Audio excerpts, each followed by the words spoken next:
So as human beings, we have two ways we respond to things.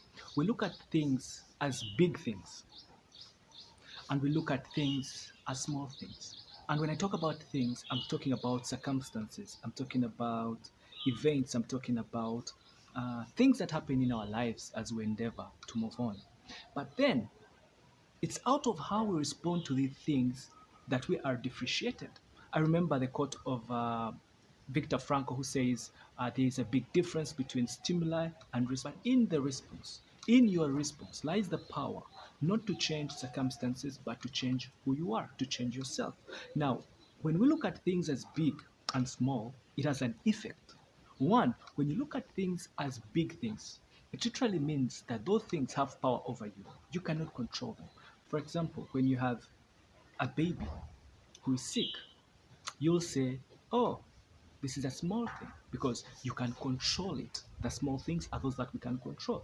Now, you can take this baby to the hospital, have medicine, have them treated, and they become healthy again. But when the baby dies, we'll say it is a big thing because we don't have control over it. And yet, we are differentiated by these two. You either become a problem or you become a solution. Now, for you to become a solution, that means you have to equip yourself with wisdom, with intellect, with understanding, with awareness, with intelligence. Now, it's out of your consciousness of being that you are able to attain that consciousness to become a solution.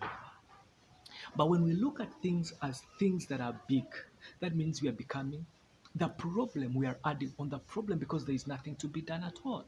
Now, as human beings, all we need to do is to change in regard to the way we respond. These circumstances can come, these big things can come. But how do you change? You don't change the big things, but you change who yourself. You change who you are, how you respond to them. Now, the way you respond to them comes with the way you are, your personality. Now, in that, you control you.